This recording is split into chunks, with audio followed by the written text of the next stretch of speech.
ఎన్నికలైన తర్వాత మొట్టమొదటిసారిగా బనగానపల్లికి వచ్చాను. మీ అభిమానం చూస్తున్నాను. ఎప్పుడు బనగానపల్లికి వస్తే ప్రత్యేకమైన ఆప్యాయతను చూస్తాను. అలాంటి మీరందరిని అడుగుతున్నా, 2 ఏళ్లుగా బాగున్నారా లేదా అని అడుగుతున్నా మిమ్మల్ని అందరినీ. బాగున్నామంటే గట్టిగా చప్పట్లు కూడా చెప్పండి. మార్పు వచ్చిందా లేదా? ఎన్నికల్లో మేము ఒక మాట చెప్పాం. ఆ రోజు కూడా నేను గాని జనసేన అధినేత పవన్ కళ్యాణ్ గారు, ప్రధానమంత్రి నరేంద్ర మోడీ గారు ముగ్గురు కలిసి మేము ఎన్డీఏ ఏర్పాటు చేసినప్పుడు ఒక మాట చెప్పాం.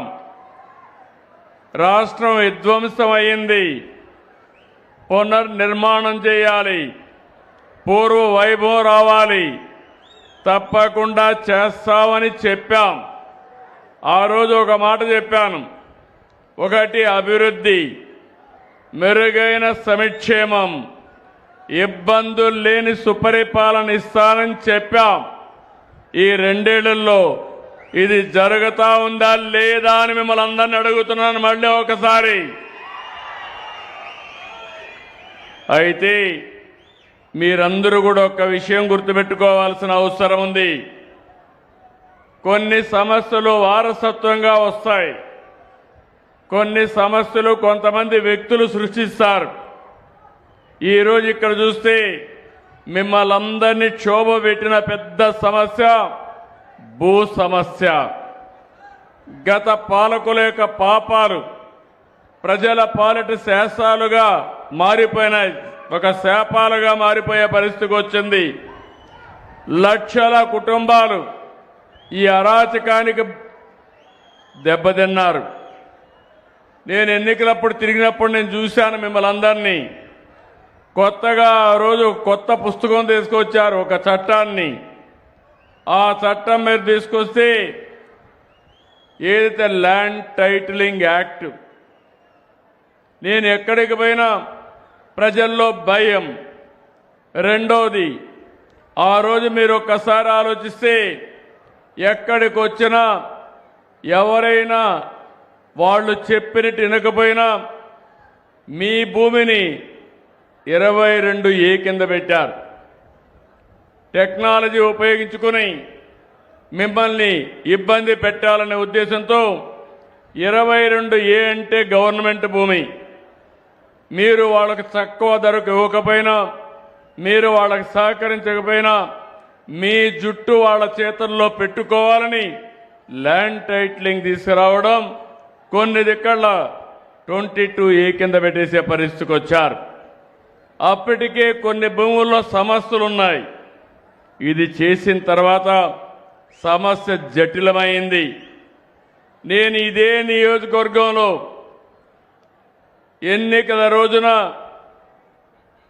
ల్యాండ్ టైటిలింగ్ యాక్ట్ని తగలబెట్టి వచ్చిన వెంటనే ఈ చట్టాన్ని రద్దు చేసి భూ సమస్య పరిష్కరిస్తానని ఆ రోజు హామీ ఇచ్చాను.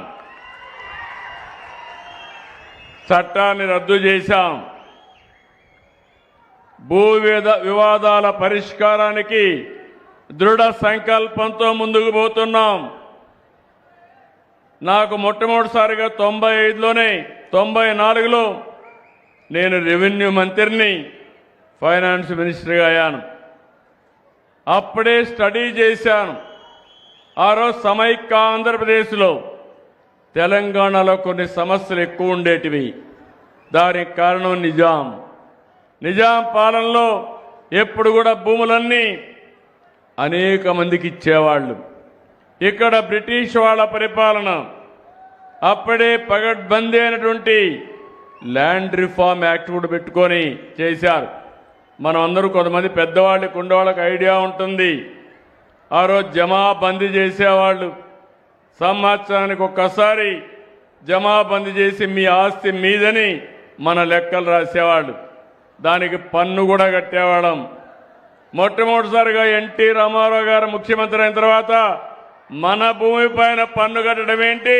అందుకే భూమి పన్ను రద్దు చేసిన వ్యక్తి నందమూరి తారక రామారావు గారు అని చెప్పి నేను మీకు తెలియజేస్తున్నా. ఒక్క నిమిషం పోలీసులు ఉండమ్మా పోలీసులు ఇనమ్మా ఇనో ఇట్రా పడుకో ఇటురా, నేను మాట్లాడతాను. ఇట్రా ఇటుకి 10 మందిలో అవన్నీ చేయడం కరెక్ట్ కాదు. నీకు సమస్య ఉంటే ప్రతి ఒక్కరి సమస్య ఇంట మీది న్యాయమైతే నేను మీ దగ్గరకు వచ్చి సమస్య పరిష్కారం చేసి మళ్ళీ మీకు అండగా ఉంటా. మధ్యలో లేచి గొడవలు చేయడం కానీ లేకపోతే డిస్టర్బ్ చేయడం అనేది మన సాంప్రదాయం కాదు, కల్చర్ కాదు. ఆ విషయం గుర్తుపెట్టుకోవాల్సిన అవసరం ఉంది. ఈరోజు అమ్మాయిని వారుగా ఇటు తీసుకురండి, నేను మాట్లాడతాను, ఆ సమస్య నేను పరిష్కారం చేస్తాను. మీరు కూడా పోలీస్ మధ్యలో అందరూ వదిలేండి, అమ్మాయిని తీసుకురండి అంతే. ఆ పక్క తీసుకురండి, మీరంతా కూర్చోండి, డిస్టర్బెన్స్ లేకుండా కూర్చోండి. ఇది ఒక పవిత్రమైన కార్యక్రమం. ఇది లాజికల్గా తీసుకుపోవాల్సిన అవసరం ఉంది. మధ్యలో అందరూ వెళ్ళిపోవాలా ప్లీజ్. ఎవరా మీరంతా వెళ్ళండి, మధ్యలో ఉండేవాళ్ళు మధ్యలో అందరూ వెళ్ళండి. ఈరోజు మీరు చూస్తే ఇప్పుడే తులసమ్మ గారు ఒక విషయం చెప్పారు. నాకు అనుభవం ఉండి కూడా ఈ సమస్య పరిష్కారం చేయాలంటే చాలా జటిలమైన సమస్య, చాలా సున్నితమైన సమస్య. భూమి మీది, మీ భూమి మీద ఫోటో ఆనాటి పాలకులది. భూమి చుట్టూరు సర్వే రాళ్లపైన కూడా ఫోటో వేసుకునే పరిస్థితికి వచ్చారు. అంటే ఫోటో పిచ్చి పరాకాష్ఠకి వెళ్లే పరిస్థితికి వచ్చింది. అది ఆలోచించిన తర్వాత నేను ఆలోచించాను, ఒకవేళ వేస్తే మీ నాన్న ఫోటోనో మీ తాత ఎవరైతే ఆ భూమి ఇచ్చారో వాళ్ళ ఫోటో వేయాలి, కానీ వీళ్ళ ఫోటో వేసుకోవడం తప్పని ఆ ఫోటోను రద్దు చేసి రాజముద్రతో ఈరోజు మీకు పట్టాలు ఇస్తున్నాం. ఆ తర్వాత ఆలోచించాను, మళ్ళీ ఎవరైనా దుర్మార్గులు వస్తే ఆ దుర్మార్గులు మళ్ళీ రికార్డు మార్చే పరిస్థితికి వస్తారు. నేను కానీ ఏమారితే కింద నుండే వాళ్ళు దళారులు కూడా తయారవుతారు. మేము మీకు పట్టా ఇప్పిస్తాం, రేట్ ఎంత ఇస్తామని. అందుకే నేను ఇవన్నీ ఆలోచించి సర్వే మొదలుపెట్టాం, రీసర్వే చేస్తున్నాం. ఆ రీసర్వేలో కూడా రైతుకి ఇన్ఫర్మేషన్ పంపిస్తున్నాం. మీకు పంపించిన తర్వాత మీరు వస్తే మీ సమక్షంలో సర్వే చేపిస్తున్నాం. నీకు ఎంత భూమి ఎన్ని ప్లేసుల్లో ఉంటే అవన్నీ కూడా రాసి మీ పేరుతో ఎక్కడెక్కడున్నాయో వివరాలు రాసి మీకు అందజేస్తున్నాం. మీరు అవన్నీ చూసుకున్న తర్వాత కరెక్ట్గా ఉన్నాయని ఒప్పుకుంటే మీరు సంతకం పెడితే అప్పుడు మెడ్రాసుకు పంపించి సెక్యూరిటీ ప్రెస్లో ఈ పుస్తకాలు ప్రింట్ చేస్తున్నాం. ఇది ఎవడంటే వాడు చేయడానికి వీలు లేదు. మన కరెన్సీ ఉంది, కరెన్సీని మన డబ్బుల్ని వేరే వాళ్ళు డూప్లికేట్ ప్రింట్ చేయడానికి వీలు లేదు. అలాంటి జాగ్రత్తలు తీసుకున్నాం. మళ్ళీ ఎలాంటి ఇబ్బంది లేకుండా మధ్యలో దళారీ వ్యవస్థ లేకుండా ఉండాలని నేరుగా ఇలాంటి మీటింగులు పెట్టి గ్రామ సభల ద్వారా మీకు ఇప్పిస్తున్నా. అదే మరిగా మిమ్మల్ని అందరినీ ఐవీఆర్ఎస్ అడుగుతున్నాను, సమాచారం అడుగుతున్నాను, ఎప్పటికప్పుడు పర్యవేక్షిస్తున్నాను. ఇప్పటికి 7 సార్లు 7 నెలల్లో ఇక్కడ జిల్లాలకు వచ్చాను. నేను ఒక ఉద్యమంగా తీసుకున్నాను, ఇది ఒక పవిత్రమైన కార్యక్రమంగా తీసుకున్నాను. నా ఆలోచన ఒక్క రూపాయి కూడా అవినీతి లేకుండా, దళారీ వ్యవస్థ లేకుండా మీ అన్ని సమస్యలు పరిష్కారం చేసి, శాశ్వత పరిష్కారం చేసి మీకు అండగా ఉండాలని ఒక సంకల్పంతో ముందుకు పోతున్నా. 7 నెలలుగా వచ్చాను, ఇంకా నాకు 8 నెలలు పడుతుంది. 7 నెలలు వస్తే ఇప్పుడు మీరు చూస్తే 6887 గ్రామాల్లో సర్వేలు చేశాం. 29,04,000 పాస్ పుస్తకాలు ఇచ్చాం. ఇంకో పక్క అందులో క్యూఆర్ కోడ్ ఉంది. క్యూఆర్ కోడ్ కొడితే అసలు రికార్డులో మీద మీ పేరు మారిందా కూడా చెప్పే పరిస్థితి వస్తుంది. అక్కడ కంప్యూటర్ కూడా ఎవడో మార్చకుండా అక్కడ కూడా మీరు చూస్తే బ్లాక్ చైన్ టెక్నాలజీ తీసుకొచ్చాం. అంత మునుపు కూడా ఎవరంటే వాళ్ళు మార్చేయడం, మార్చేసిన తర్వాత అడిగితే సమాధానం కూడా చెప్పకుండా ఎవరు మార్చారని కూడా తెలియకుండా పోయే పరిస్థితి వచ్చింది. ఈరోజు ఆ సమస్య లేదు. ఎవరైనా ఎక్కడైనా కలబెడితే కంప్యూటర్ ఎవరు కలబెట్టారో చెప్పే పరిస్థితి వస్తుంది. మీ అందరికీ ఒకటే చెప్తున్నా, ఇంకా 8 నెలలు నాకు పడుతుంది. 8 నెలల్లో నేను పూర్తి చేస్తే మార్చి 2027కి ఇప్పటి నుంచి 9,833 గ్రామాల్లో 72,07,605 పట్టాదారు పాస్ పుస్తకాలు ఇవ్వాలా. అది ఇస్తే నాకు ఒక తృప్తి. నేను ఒక మంచి పని చేసి శాశ్వతంగా రైతులకు విముక్తి చేసిన వాడిని అవుతాను. తప్పకుండా చేసి నా యొక్క నిజాయితీ నిరూపించుకుంటామని చెప్పి కూడా నేను మీకు తెలియజేస్తున్నా. ఈ నెలలో రాష్ట్రంలో 428 గ్రామాలు 2,48,00,000 పాస్ పుస్తకాలు అందించాం. నంద్యాల 8,412, బనగానిపల్లిలో 1,125 పాస్ పుస్తకాలు అందించాం. ఇవన్నీ కూడా మీరు చూస్తే ఇది ఒక పద్ధతి ప్రకారం చేస్తున్నాం. ఇంకో పక్కన ఇవి జరిగితే భూ వివాదాలు ఉండవు. కలెక్టర్ కానీ జాయింట్ కలెక్టర్ ఉన్నారు. నేను ఒకటే ఆదేశాలు ఇచ్చాను. ఇది ప్రభుత్వానికి అత్యంత ప్రాముఖ్యత కలిగిన కార్యక్రమం. ఎలాంటి అజాగ్రత్త తగదు. ఒక్క రూపాయి కూడా అవినీతి లేకుండా రైతుకు మనం పట్టా ఇవ్వగలిగితే రైతు శాశ్వతంగా ఆనందంగా ఉంటాడు, కృతజ్ఞతగా ఉంటాడు. అది చేయాలని చాలా స్పష్టంగా చెప్పాను. ఇంకో పక్కన విలేజ్ ఇనాములు ఉన్నాయి. ఇలాంటివి కూడా చూస్తే అవి కూడా 22,000 కల్పించారు. ఇలాంటివన్నీ కూడా ఇప్పుడు మనం మార్పులు చేర్పులు చేసి మీకు ఇస్తున్నాం. ఈరోజు 1971 గ్రామాల్లో రికార్డ్ ఆఫ్ రైట్స్ పూర్తి చేశాం. ఇంకో పక్కన మీరు చూస్తే ఆటోమిటేషన్ తీసుకొచ్చాం. వారసత్వంగా వచ్చిన ఆస్తుల్ని ఇప్పుడు ఆవిడ భర్త చనిపోయారు, ఆ ప్రాపర్టీ ఎవరికి రావాలి, ఆవిడకి రావాలి. దానికి కూడా ఆఫీసులు తిరిగే పరిస్థితి. ఇప్పుడు దీనిపైన ఎక్కడ తహసీల్దార్ ప్రమేయం కూడా లేకుండా 6,80,854 మంది ఆటోమిటేషన్ చేసుకునే పరిస్థితికి వచ్చారు. ఇప్పుడు టెక్నాలజీ విరివిగా వాడుతున్నాం. దీనివల్ల మీరు చూస్తే భవిష్యత్తులో ఎక్కడ కూడా అధికార యంత్రాంగంతో పని లేకుండా మీ పని మీకు జరిగే పరిస్థితి వస్తుంది. ఈరోజు మీరు ఇంకొక పక్కన మీరు చూస్తే తిరుపతి జిల్లా సెట్టిపల్లి ఎన్నో సంవత్సరాలుగా 70 ఏళ్లుగా పరిష్కారం కాని సమస్య మొన్నే పరిష్కారం చేశాం. గుంటూరు జిల్లా వట్టి చెరుకూరు 70 ఏళ్ల సమస్య, అది కూడా పరిష్కారం చేశాం.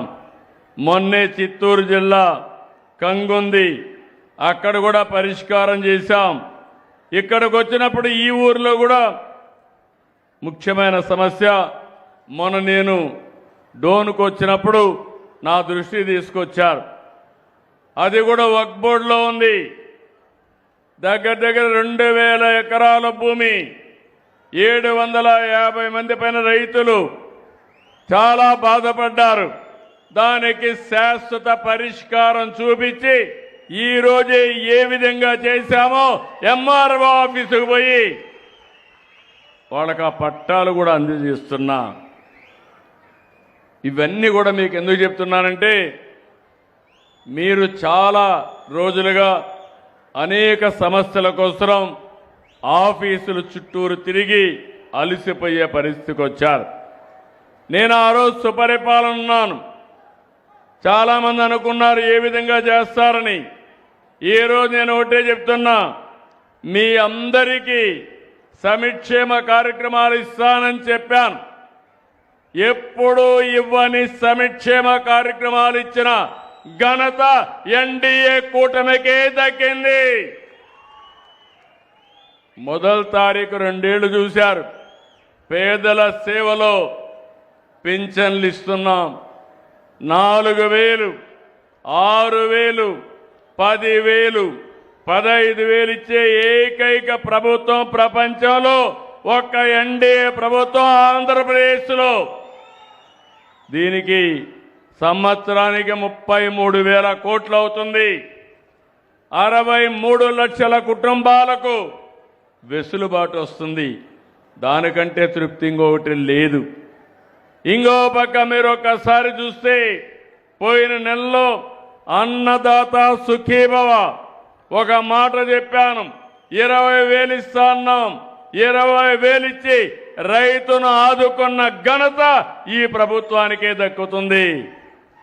అంతేకాదు ఈ నెల తల్లికి వందనం. ఎంతమంది పిల్లలుంటే అంతమంది పిల్లలకి 15,000 మీ అకౌంట్లో వేస్తాం. ఇంకొక పక్కన మా ఆడబిడ్డలు స్త్రీ శక్తి. ఒకప్పుడు మీరు తిరగాలంటే చాలా ఇబ్బందులు. ఇప్పుడు ఫ్రీగా ఏ బస్సు అయినా దర్జాగా ఎక్కి ఎక్కడికి పోవాలంటే ఇష్టమైన చోటుకి పోయి వచ్చేట్టుగా మా ఆడబిడ్డలకు వెసులుబాటు కల్పించి అవునా కాదా అని అడుగుతున్నా. ఏమమ్మా ఇంత సేవ చేస్తామంటే గట్టిగా చప్పట్లు కొట్టకపోతే మంచి చేసే వాళ్ళకు హుషారెట్టొస్తుందని అడుగుతున్నా మిమ్మల్ని. మంచిని గుర్తించాలి. గుర్తించడమే కాదు గుర్తుపెట్టుకోవాలి. అప్పుడే ఇంకా మంచి జరుగుతుంది. మా ఆడబిడ్డలకు కష్టం రాకూడదని నేనే దీపం కింద వంట గ్యాస్ సిలిండర్లు ఇచ్చా. ఇప్పుడు 3 సిలిండర్లు ఉచితంగా ఇస్తున్నావా లేదా మీ అందరికీ? ఇది ఈ ప్రభుత్వం యొక్క పట్టుదల. మీకే కాదు ఇంకా చాలా మందికి ఇలాంటి కార్యక్రమాలని మనం ఇవ్వడానికి ఎన్నో కార్యక్రమాలు తీసుకున్నాం. ఏదైతే ఆటో డ్రైవర్ల సేవలో, మత్స్యకారుల సేవలో, చేనేత కార్మికుల కోసం ఈ విధంగా మనం లెక్క పెట్టుకుంటూ పోతే అనేక సంక్షేమ కార్యక్రమాలకు నాంది పలికాం. ఈరోజు ఇంకొక పక్క ఏదైతే నిత్యావసర వస్తువులు కూడా చాలా పగడ్బందీగా ఇస్తున్నాం. అన్నా క్యాంటీన్ పేదవాడుకు కడుపు నిండా భోజనం పెట్టడానికి అన్నా క్యాంటీన్ పెడితే రద్దు చేశారు. ఈరోజు మళ్ళీ అన్నా క్యాంటీన్లు పెట్టి 5 రూపాయలకే కడుపు నిండా భోజనం పెట్టే ప్రభుత్వం ఈ ఎన్డీఏ ప్రభుత్వం. ఇంకొక పక్కన మీరెక్కడికి పోయే పని లేదు. మన మిత్ర వాట్సాప్ గవర్నెన్స్ కొడితే ఏ పని కావాలన్నా ఏ సర్టిఫికేట్ కావాలన్నా ₹1 డబ్బులు లేకుండా వచ్చే పరిస్థితి వస్తుంది. ఎంఆర్ఓ ఆఫీస్ మీ ఇంటి పక్క ఉండొచ్చు, మీరు పోవాల్సిన అవసరం లేదు. దగ్గర 1056 సేవలు. ఏ పని కావాలన్నా మీరు నేరుగా మన మిత్ర వాట్సాప్ ద్వారా లబ్ధి పొందే పరిస్థితి వస్తుంది. అవి కూడా మళ్ళీ ఒకసారి నేను ఎప్పటికప్పుడు సమాచారం కూడా తెప్పిస్తున్నా. అవి కూడా ఇప్పుడు చెప్తాను. మా అధికార యంత్రాంగం అంతా ఇక్కడే ఉన్నారు. వాళ్ళందరికీ కూడా బాధ్యత పెట్టాను. ఒక పక్క ప్రజలు ఆ రోజు మాకు ఓట్లేశారు. రాజకీయ పార్టీ నాయకులు వచ్చి కార్యకర్తలు వచ్చి మీకందరికీ ఏం చేస్తామో చెప్పాం. పాలన ఎట్టుంటుందో స్పష్టంగా చెప్పాం. మీరు నమ్మి ఓట్లేసిన దానికి ఈరోజు ప్రభుత్వ యంత్రాంగం సహకారంతో శాశ్వత సమస్యల పరిష్కారం చేయడం, ఇంకో పక్క మిమ్మల్ని ఎప్పటికప్పుడు ముందుకు తీసుకుపోవడానికి అనేక కార్యక్రమాలకి నాంది పలుకుతున్నాం. ఇంకో పక్క మీరు ఒకసారి చూస్తే మనం రాయలసీమలో ఉన్నాం. ఇప్పుడే శబరి గారు చెప్పారు, ఒకప్పుడు రాయలసీమ రాళ్ల సీమ, నేను కూడా రాయలసీమ బిడ్డని ఈరోజు చెప్తున్నా మీకు. రాయలసీమ రాళ్ల సీమ కాదు, రాయలసీమ రతనాల సీమ. సీమ ఇప్పుడు రైజింగ్ రాయలసీమ. ఇంకో పక్క ఇటీవల కాలంలో మీరు చూస్తే అనేక పరిశ్రమలకు నాంది పలికాం. ఓర్వకల్లో ఇండస్ట్రియల్ టౌన్షిప్ వస్తూ ఉంది, డ్రోన్ మ్యానుఫ్యాక్చర్ వస్తుంది. కడపలో కొప్పర్తిలో ఇంకొక ఇండస్ట్రియల్ టౌన్షిప్ వస్తూ ఉంది. దాన్ని కూడా ఇన్ఫ్రాస్ట్రక్చర్ అభివృద్ధి చేస్తున్నాం. మొన్ననే మీరు చూస్తే ఆమ్కా, ఇది 5th జనరేషన్ ఫైటర్ జెట్. ఇది మ్యానుఫ్యాక్చరింగ్ మన పుట్టపర్తిలో వస్తుందంటే, మన రాయలసీమలో వస్తుందంటే అది రాయలసీమ సత్తా. ఇంకొక పక్కన మొన్ననే కర్నూలు జిల్లా జొన్నగిరి, మొన్నటి వరకు ఇప్పుడు స్వర్ణగిరి. ఇప్పుడిది కాదు, అశోకుడి కాలంలో స్వర్ణగిరిగా 4వ రాజధాని, మొన్నటి వరకు జొన్నగిరి. ఈరోజు మళ్ళీ ఆ ఊరి పేరు స్వర్ణగిరి అని చెప్పి మీ అందరికీ తెలియజేస్తున్నా. ఈ స్వర్ణగిరితోనే స్వర్ణాంధ్రప్రదేశ్ ప్రారంభం. నేనందుకే స్వర్ణాంధ్ర 2047కు పెట్టాను. ప్రధానమంత్రి నరేంద్ర మోడీ గారు వికసిత్ భారత్ పెట్టారు. అందులో అనుసంధానం చేసుకోవడానికి స్వర్ణాంధ్రప్రదేశ్ మనం పెట్టుకున్నాం. మొన్ననే శ్రీ సిటీకి వెళ్ళాను. అక్కడ హీరో మోటార్స్ ప్రపంచం కేంద్రంగా స్పేర్ పార్ట్స్ అన్ని తయారు చేసి గ్లోబల్ హబ్గా చేసే పరిస్థితికి వచ్చారు.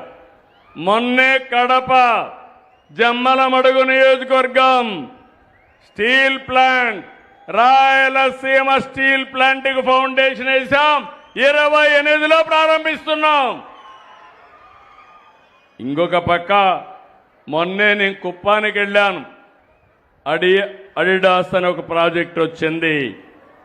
మీరు గుర్తుపెట్టుకోవాలి, మీరు లేటెస్ట్ టెక్నాలజీస్ అన్ని ఈ కరూర్ సీమకే వస్తున్నాయి. ఈరోజు స్పేస్ టెక్నాలజీ తిరుపతి దగ్గర స్పేస్ సిటీ వస్తుంది. శాటిలైట్స్ అన్ని అక్కడి నుంచే లాంచ్ చేస్తాం. కరూర్ జిల్లా హిందూపూర్లో ఏరోస్పేస్ కానీ డిఫెన్స్ కానీ వస్తుంది. కర్నూలులో డ్రోన్ సిటీ వస్తుంది. ఎలక్ట్రానిక్స్ మ్యానుఫ్యాక్చరింగ్ కొప్పర్తిలో, తిరుపతిలో వస్తూ ఉంది. కియా మోటార్ వచ్చింది, హీరో మోటార్ వచ్చింది. రేపో ఎల్లుండో ఇక్కడనే రాయల్ ఎన్ఫీల్డ్. ఒకప్పుడు మనందరం బుల్లెట్ తోలేవాళ్ళం. యువతకు చెప్తున్నా, అలాంటి ఎన్ఫీల్డ్ తయారయ్యే కేంద్రం ఈ రాయలసీమ. ఇదే కాకుండా గ్రీన్ ఎనర్జీ. ఒకప్పుడు కరెంట్ ఉండేది కాదు, ఎక్కడి నుంచి వస్తుందో తెలియదు. ఈరోజు దేశంలో వాడే కరెంటు, ప్రపంచంలో వాడబోయే కరెంటు కూడా ఈ రాయలసీమలో గ్రీన్ ఎనర్జీ తయారు చేస్తాం. సోలార్, గాలి ద్వారా కరెంటు తయారు చేయడం, పంపుడు స్టోరేజీ, బ్యాటరీ పెట్టి మనం ముందుకు పోయే పరిస్థితికి వచ్చాం. ఈరోజు సిమెంట్ ఇండస్ట్రీస్ వస్తాయి. బనగానపల్లిలో ఎన్నో సిమెంట్ ఇండస్ట్రీలు వచ్చాయి, ఇంకా వచ్చే అవకాశం ఉంది. స్టీల్ ఇండస్ట్రీస్ వస్తాయి. మొన్న ప్రారంభమైంది మొదటిది. ఇలాంటి స్టీల్ పరిశ్రమకు రావడానికి మన దగ్గర ఐరన్ ఓర్ కూడా ఉందని చెప్పి కూడా నేను మీకు తెలియజేస్తున్నా. ఇవన్నీ చూస్తే నేను ఒకటే విజ్ఞప్తి చేస్తున్నా, ఇంతవరకు నాయకులు మాట్లాడింది ఒట్టొట్టి మాటలు. ఇప్పుడు నేను చెప్పేది ఫలితాలు వచ్చే మార్గాలు చూపిస్తున్నా, అమలు చేస్తా. రాయలసీమని రతనాల సీమగా తయారు చేస్తాం. ఒక్క పరిశ్రమలే కాదు, రోడ్లు మీరు చూశారు, మంచి రోడ్లు వస్తున్నాయి. ఇంకో పక్క సాగునీటి ప్రాజెక్టులు రావాలని కలలు కన్న వ్యక్తి నందమూరి తారక రామారావు గారు. ఈరోజు దాన్ని జయప్రదం చేసే శక్తి ఎన్డీఏ ప్రభుత్వాన్ని. మీరు ఒకటి గుర్తుపెట్టుకోవాలి, 2 ఏళ్లలో 20,000 కోట్ల రూపాయలు ఖర్చు పెట్టాం, 12,000 కోట్లు ఖర్చు పెట్టాం. 5 ఏళ్లలో రాయలసీమ మాట మాట్లాడే వ్యక్తి ఖర్చు పెట్టింది 2,000 కోట్లు. మొన్నని హంద్రీ నీవా పనులన్నీ 3,500 కోట్ల రూపాయలు పనులు చేసి కడాన ఎక్కడో చివర నుండే కుప్పానికి కూడా నీళ్లు తీసుకెళ్ళాం. ఈరోజు ఈ ప్రాంతాన్ని మార్చబోయేది ఈ ఇరిగేషన్ సాగునీటి ప్రాజెక్టులు. ఈ విషయంలో అందరికీ స్పష్టత ఉండాలి. రాయలసీమ లిఫ్ట్ ఇరిగేషన్ ఉంది. వీళ్ళ కాలంలోనే కావాలని పని ప్రారంభించి పర్మిషన్ లేకుండా ఎన్జీటీ స్టే ఇస్తే మళ్ళా పట్టించుకోని వ్యక్తులు ఇప్పుడు నన్ను విమర్శిస్తున్నారు. నేను ఒకటే హామీ ఇస్తున్నా, రాయలసీమ నా సొంత గడ్డ. ఈ రాయలసీమకు అన్యాయం జరగదు, జరగనియను. ఇంకొక పక్కన కొత్తగా ఒక ప్రాజెక్టు తీసుకొస్తున్నా. నీళ్లు వచ్చాయి కాబట్టి ఈ ప్రాంతాన్ని అభివృద్ధి చేయాలి. ఏం చేస్తే బాగుంటుందని ఆలోచించినప్పుడు ప్రపంచ బ్యాంక్ సహకారం కానీ కేంద్ర సహకారం తీసుకుని 1,00,000 కోట్ల రూపాయలతో పెట్టుబడులతో హార్టికల్చర్ హబ్ చేయబోతున్నాం. ఇప్పటికే మీరు ఒక్కసారి చూస్తే దేశంలోనే ఎక్కువ హార్టికల్చర్ ఉండే ప్రాంతం మన రాళ్లసీమ రాయలసీమలో. ఇప్పుడు నేను ఆలోచించాను, ఈరోజు మీరు చూస్తే లింగాలని ఒక మండలం ఉంది, అది కూడా పులివెందుల్లోనే ఉంటుంది. నేను దానికి ప్రోత్సాహం ఇచ్చాం, మైక్రో ఇరిగేషన్ ఇచ్చాం, డ్రిప్ ఇరిగేషన్ ఇచ్చాం, సద్వినియోగం చేసుకున్నారు. రాష్ట్రంలోనే ఎక్కువ తలసరి ఆదాయం వచ్చే మండలం లింగాల మండలం అని చెప్పి కూడా నేను మీకు తెలియజేస్తున్నా. నీళ్లుంటే రైతుకు సహకరిస్తే బంగారం పండించే శక్తి మన రాయలసీమ రైతాంగానికి ఉందని మీ అందరికి విజ్ఞప్తి చేస్తున్నా. అందుకే 40,000 కోట్ల రూపాయల ప్రభుత్వం పెడతాం. 25 రకాలైన హార్టికల్చర్ పంటలు వస్తాయి. దానికి చేయూతనిస్తాం. అవసరమైతే కోల్డ్ స్టోరేజ్లు పెట్టడం, ప్రపంచానికి ఎగుమతి చేయాలంటే ఎలాంటి చర్యలు తీసుకోవాలో అవన్నీ తీసుకోవడం, నీటి వనరులు ఎక్కడన్నా తక్కువ ఉంటే ఇవ్వడం, రోడ్లు కూడా వేయడం, పోర్టుల్ని ఎయిర్పోర్ట్లని రైల్ని అనుసంధానం చేయడం, ఇవన్నీ చేయడానికి ప్రైవేట్లో గవర్నమెంట్లో 1,00,000 కోట్లు ఖర్చు పెడతాం. ప్రైవేట్ 60,000 కోట్లు ఖర్చు పెడతారు. మనం కూడా 40,000 కోట్ల రూపాయలు ఖర్చు పెడతామని నేను మీకు తెలియజేస్తున్నా. ఈ నంద్యాల జిల్లా నేను ఒకటే మీకు అందరికీ కోరుతున్నాను, చాలా అవకాశాలు ఉన్నాయి, నీళ్లు పైనే ఉన్నాయి. ఈరోజు మళ్ళీ మీ అందరికీ విజ్ఞప్తి చేసేది, దీన్ని సద్వినియోగం చేసుకొని ముందుకు పోతాం. కానీ కొన్ని సమస్యలు వస్తాయి. ఆ సమస్యల్ని పరిష్కారం చేసుకోవాలి. ఎక్కడో ఇరాన్, ఎక్కడో అమెరికా వాళ్ళు యుద్ధం చేస్తే మనకు గ్యాస్ వచ్చే పరిస్థితి లేదు. అక్కడి నుంచి డిస్టర్బ్ అయింది. దాన్ని కూడా కేంద్రం కానీ రాష్ట్ర ప్రభుత్వాలు జాగ్రత్తగా ఇచ్చేసాం. కానీ ఇంకా కూడా ఆ సమస్య పరిష్కారం ఎప్పుడవుతుందో తెలియని పరిస్థితి. దీనివల్ల నిత్యావసర వస్తువుల ధరలు పెరుగుతున్నాయి, ఇంటర్నేషనల్ లాజిస్టిక్స్ డిస్టర్బ్ అవుతున్నాయి. ఎక్కడో ఇరాన్లో యుద్ధం జరిగితే రాయలసీమలో ఉండే అరటికి ధరబడిపోయే పరిస్థితి వచ్చింది. ప్రకాశంలో బండి టొబాకోకి ధర లేని పరిస్థితి వస్తూ ఉంది. ఈ సమస్యని పరిష్కారం చేసుకోవాలి. మీలో కూడా ఒక చైతన్యం ఉండాలి. మంచిని ప్రోత్సహిస్తూ దేశానికి ఏదైనా ఇబ్బంది వచ్చినప్పుడు సంఘటితంగా ముందుకు పోవాల్సిన అవసరం ఉంది.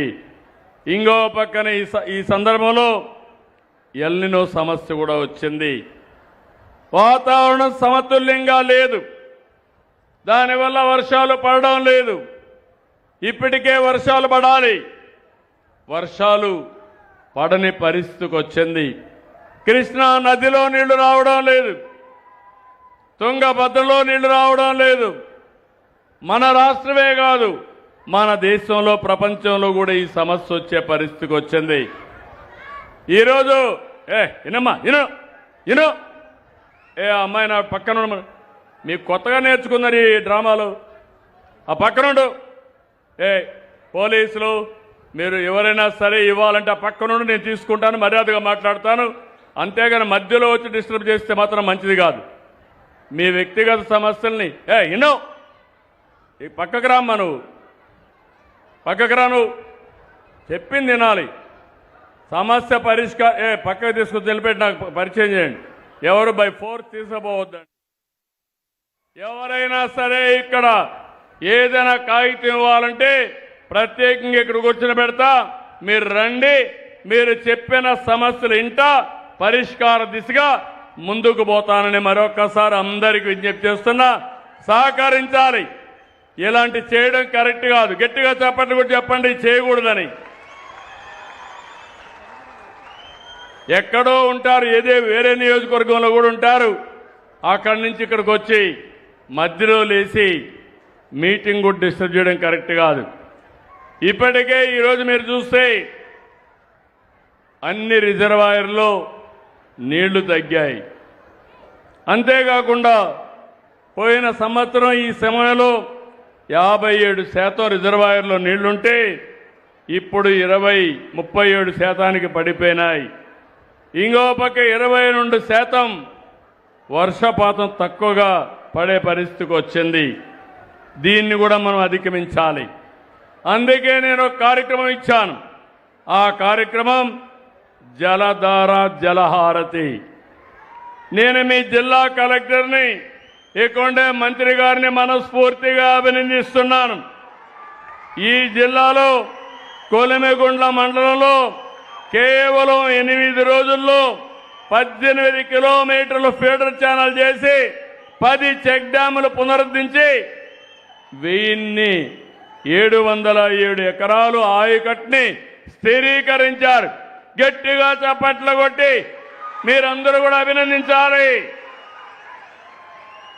ఇది జలధార విజయం.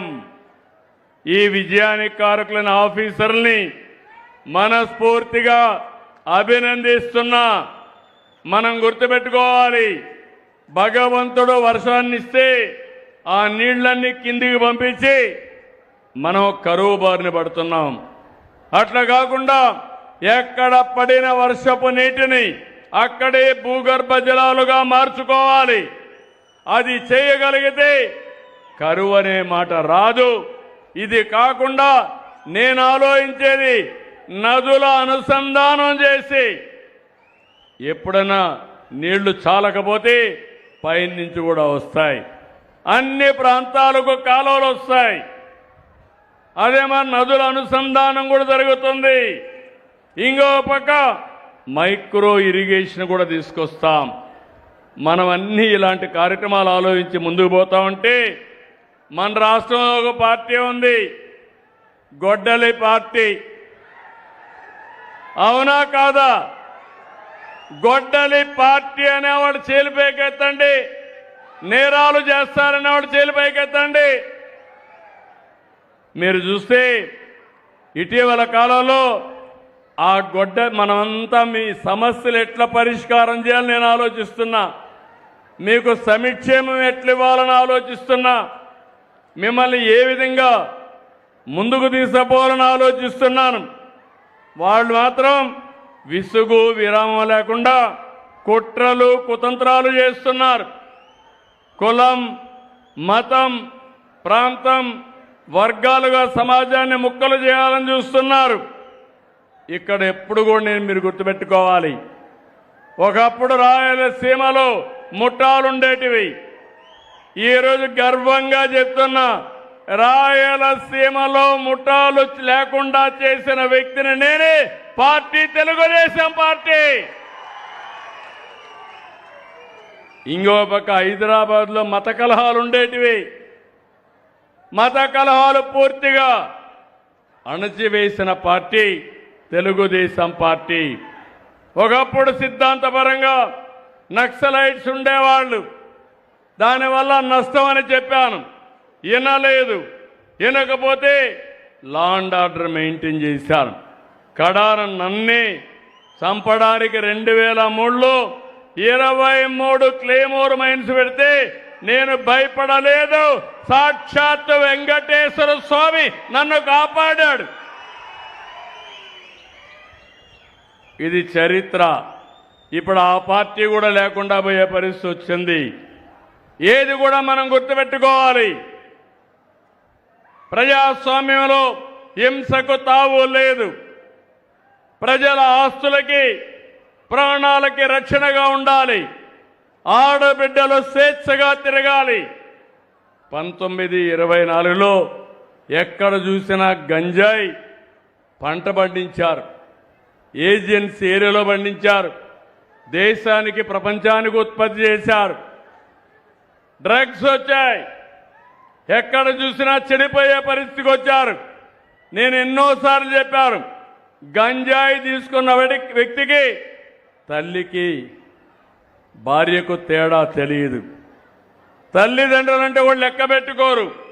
అలాంటప్పుడు ఇలాంటి వ్యక్తులు వాళ్ళని ప్రోత్సహించి ఇప్పుడు కూడా రౌడీల్ని, గంజాయి బ్యాచ్ని, డ్రగ్స్ సేవించే వ్యక్తుల్ని, బ్లేడ్ బ్యాచ్ల్ని వైఎస్ఆర్ కాంగ్రెస్ పార్టీ ప్రోత్సహించే పరిస్థితి వచ్చింది.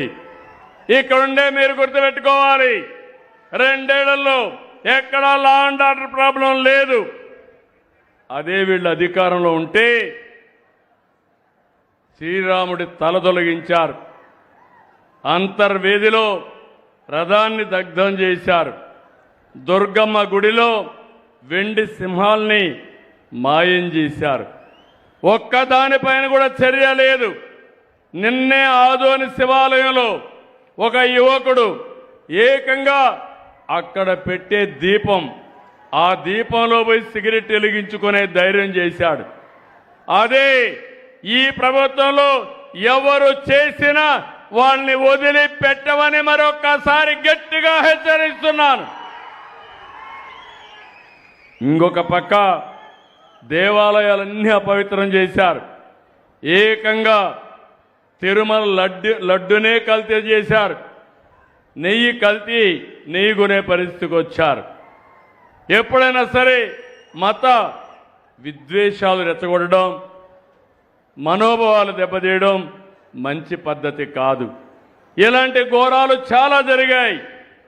అలాంటి ఘోరాలు జరిగితే ఈరోజు మనం అన్ని కూడా ప్రక్షాళన చేశాం. ఇప్పుడు సోషల్ మీడియాలో కొంతమందిని పెట్టుకున్నారు. నేను చూశాను, ఎప్పుడు నాకు ఇలాంటి వాళ్ళతో ఎప్పుడు చూడలేదు. నేను ఒకటే చెప్తున్నా, ఎక్కడైనా సరే మారుమూల ప్రాంతంలో సరే రౌడీ అనేవాడుంటే మా ఆడబిడ్డల జోలుకొస్తే అదే చివరి రోజుగా ఉండాలి. అలాంటిది ఒక రాజకీయ పార్టీ, ఒక వ్యక్తి, రావణ్ అనే వ్యక్తి పురాణాలను దూషించాడు, రాముణ్ణి సీతపైన నీచంగా మాట్లాడాడు, తీవ్రవాదాన్ని పాకిస్తాన్ సమర్థించాడు.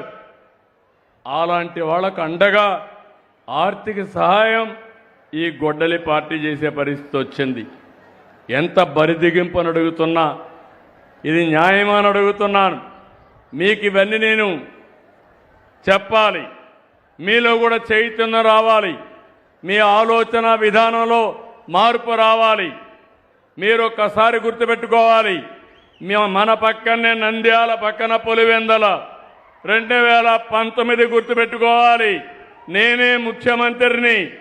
నేను ముఖ్యమంత్రిగా ఉంటే బాబాయిని గొడ్డలతో లేపేసి గుండెపోటుగా చిత్రీకరించి రెండో రోజున ఆ కత్తి నా చేతిలో పెట్టి నారాసుర రక్త చరిత్రని రాజకీయ డ్రామా ఆడి ఓట్లు సంపాదించుకున్నారు. అవునా కాదా? ఇది న్యాయమా అని మిమ్మల్ని అడుగుతున్నా. ఒక ముఖ్యమంత్రి పైన ఇలాంటి చేస్తే అబాండాలు వేస్తే మీరు ఒక లెక్క అని మిమ్మల్ని అడుగుతున్నా. ఈ విషయాలు కూడా మీరు గుర్తుపెట్టుకోవాలి. ఏ రోజుకు ఆ రోజు డ్రామాలు ఆడుతున్నారు. మొన్న తిరుమలకు పోవాలన్నాడు, వెళ్ళమన్నాను, డిక్లరేషన్ ఇమ్మన్నా. నేనున్నాను, మసీదుకు వస్తాను, మసీదులో సాంప్రదాయాలు పాటిస్తాను. నేను చర్చికి పోతాను, చర్చిలో సాంప్రదాయాలు పాటిస్తాను, వాళ్ళ మనోభావాలను గౌరవిస్తాను. మీరు కూడా వచ్చినప్పుడు వెంకటేశ్వర స్వామికి పోవాలంటే మీరు డిక్లరేషన్ ఇవ్వాలి. ఇమ్మంటే నేను ఇవ్వనంటాడు. నిన్న మాట్లాడతాడు, హే రామ్ అంటాడు. అంటే ఏమనాలి? అంటే ఇలాంటి వాళ్ళని ఏమనాలో నాకైతే అర్థం కావడం లేదు. ఇలాంటి చాలా జరిగాయి. ఇక్కడ మనందరం కాలజ్ఞానం రాసినటువంటి పోతులూరి వీరబ్రహ్మం తిరిగిన స్థలం ఇది. 400 సంవత్సరాల కంటే ముందు ఆయన కాలజ్ఞానం రాశాడు. అప్పుడే చెప్పాడు ఇలాంటి వింతలు విచిత్రాలు జరుగుతాయని. వీరబ్రహ్మం గారు ఆ రోజు చెప్పారు. అవునా కాదా తమ్ముళ్ళని అడుగుతున్నా. కాలజ్ఞానం రాసిన ప్రాంతం రవ్వల కొండ. ఆ కొండ ఈ బనగానపల్లి నియోజకవర్గంలోనే ఉంది. 1924లో ఆ కొండను కూడా దువ్వేయాలంటే అడ్డుపడి ఆ కొండని కాపాడు. అవునా కాదా అని అడుగుతున్నా. ఇక్కడ ఉండే ఎమ్మెల్యే గారు, ఆనాటి నాయకుడు జనార్దన్ రెడ్డి గారు అందరం కలిసి చేశాం, కాపాడుకున్నాం. నేను ఒకటే చెప్తున్నాను, మత విద్వేషాలు ఎవ్వరూ రెచ్చగొట్టడానికి వీలు లేదు. రౌడీలని, గూండాలని, సంఘ వ్యతిరేక శక్తుల్ని ఎవరు ప్రోత్సహించడానికి వీలు లేదు. కులాల్ని, మతాల్ని విభజించడానికి కూడా వీలు లేదు. ఎలాంటి వ్యక్తి అంటే ఇక్కడ నంద్యాలలో విగ్రహం వాళ్ళ పార్టీయే, అతనే విధ్వంసం చేశాడు. దాన్ని కూడా రాజకీయం చేయాలని చూశారు. వాస్తవం వచ్చిన తర్వాత తోక జాడించే పరిస్థితికి వచ్చారు. నాకు ఆశ్చర్యం వేస్తుంది. మీరు కూడా ఆలోచించాలి. ఇలాంటి ఇంత ప్రవర్తన మీరు చేయొద్దండి. తండ్రి చనిపోయాడు, తండ్రికి పూజలు చేస్తారు. ఎందుకు? ఓట్ల కోసం. తల్లి బతికుంది, తల్లి ఆస్తికి ఆవిడ్ని హింస పెడతాడు. అంటే తల్లికి మాత్రం ఆస్తి ఇవ్వడు, కానీ తండ్రికి మాత్రం చనిపోయాడు కాబట్టి ఓట్లు కావాలి కాబట్టి పూజలు చేసే పరిస్థితికి ఉన్నాడు. అవునా కాదా? అవునా కాదా? అవునంటే చేతులు పైకెత్తండి. మీకు ఇలాంటి కన్నబిడ్డలు కావాలని అడుగుతున్నా. తల్లిని గౌరవించలేని వ్యక్తి. నేను ఈరోజు పెట్టాను, తల్లికి వందనం పెట్టింది. పిల్లల్లో శాశ్వతంగా తల్లులంటే గౌరవం ఉండాలని. ఎంత పెద్దయినా తల్లి తల్లే, బిడ్డ బిడ్డే. అవునా కాదమ్మా? ఇలాంటి వారసత్వాన్ని, ఇలాంటి పనులు చేయాల్సిన వ్యక్తుల్ని మనకు కావాలని అడుగుతున్నా. మళ్ళీ చెప్తున్నా, రాయలసీమలో వాళ్ళు రక్త చరిత్ర రాశారు. నేను ఈరోజు రాయలసీమలో కొత్త చరిత్ర లిఖించబోతున్నా. అదే రాయలసీమ రతనాల సీమ. అందుకే ఈ సంకల్పాన్ని మనం ముందుకు తీసుకొని ముందుకు పోవాల్సిన అవసరం ఉంది. గుట్టుపల్లి రైతులు ఇప్పుడే వెళుతున్నా. ఆ రోజు మొత్తం 215 సర్వేలో 2669 ఎకరాలు పట్టా సర్వీస్ ఇనాం భూముల్ని 22A కింద పెట్టారు. నా దగ్గరకు వచ్చి చెప్తే ఇమ్మీడియట్గా చేస్తాను హామీ ఇచ్చాను. ఈరోజు వాళ్ళందరికీ 2074 ఎకరాలు ఏదైతే ఉందో 22A కింద తీసేసి 897 మందికి పట్టాలు అందజేసి శాశ్వతంగా విముక్తి చేస్తున్నామని మీ అందరికీ హామీ ఇస్తున్నాను. ఇలాంటి 1-2 సమస్యలు కాదు, అనేక వందల సమస్యలు పరిష్కారం చేస్తున్నాం. ఇక్కడ కూడా మీరు ఒకసారి చూస్తే ఇవి చేయడమే కాదు, నేను ఇంకోటి కూడా ఆలోచిస్తున్నాను. ఇక్కడికి వచ్చినప్పుడు నంద్యాల కలెక్టర్ గారు ఇక్కడే ఉన్నారు, ఆఫీసర్ టీం ఇక్కడే ఉంది. నేను చాలా జాగ్రత్తగా ఆలోచిస్తున్నా. నేను ఒక యజ్ఞమారిగా చేస్తున్నా.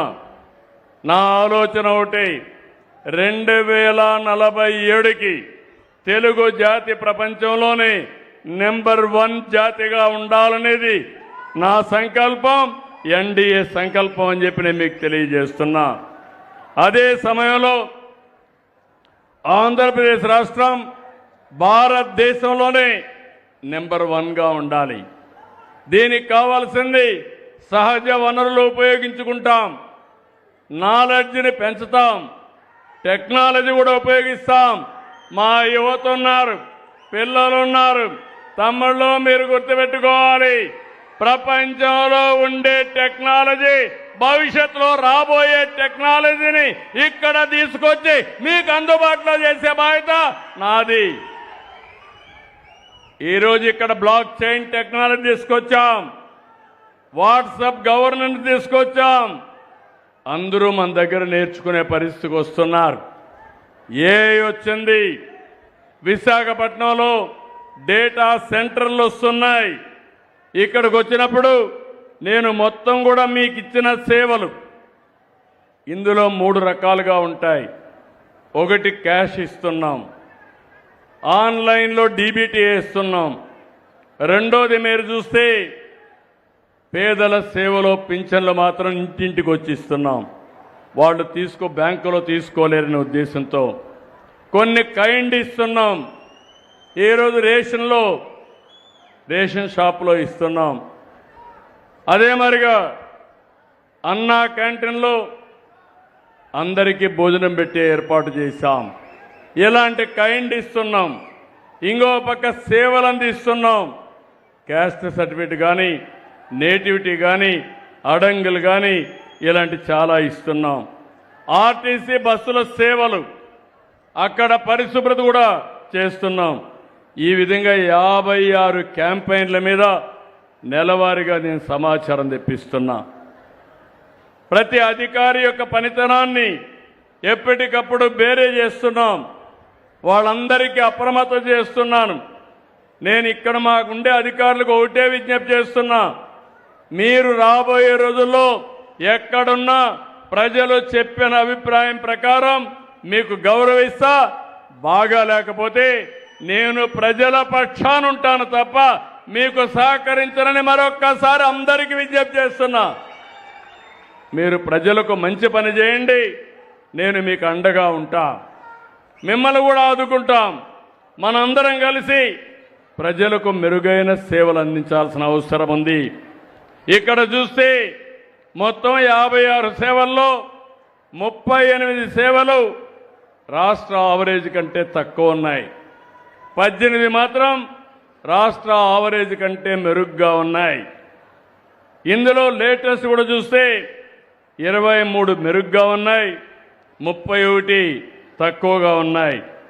కలెక్టర్ గారు కూడా ఇప్పటి వరకు 16వ స్థానం, 28 జిల్లాలుంటే మన జిల్లా నంద్యాల 16వ స్థానంలో ఉంది. దీన్ని ఇంకా ఇంప్రూవ్ చేయాలి. నేను మిమ్మల్ని అందరినీ ఏదో శారీరక కష్టం చేయమని చెప్పడం లేదు. అన్ని కూడా టెక్నాలజీ వచ్చింది. ఫైల్ చూడడం టెక్నాలజీలో వచ్చేసింది. సేవలు అందించడం టెక్నాలజీలో పెట్టాం. కానీ ప్రజలు వచ్చినప్పుడు వాళ్ళ సమస్యని సానుకూలంగా పరిష్కారం చేస్తే వాళ్ళు శాశ్వతంగా మీకు కృతజ్ఞతగా ఉంటారు. ఈ విషయం గుర్తుపెట్టుకోవాల్సిన అవసరం ఉంది. ఇక్కడికి వచ్చినప్పుడు నేను ఫస్ట్ గ్రూప్ ఇక్కడ ఉండే వాళ్ళందరూ రమ్మంటున్నాను. డ్రింకింగ్ వాటర్ పంచాయతీరాజ్ సంపాదించి త్రాగునీరు, రోడ్లు అందరూ రండి. గ్రూప్ అంతా రావాలి. ఆ గ్రూపులో ఉండే వాళ్ళందరూ ఇక్కడ డ్రింకింగ్ వాటర్, గ్రామీణ ప్రాంతంలో మంచినీళ్ళు బాగా చేస్తున్నాడు. ఆయన మనస్ఫూర్తిగా అభినందిస్తున్నా. 6.73% రాష్ట్రం కంటే మెరుగ్గా చేస్తున్నాడు. గట్టిగా చప్పట్లు కొట్టి అభినందించండి.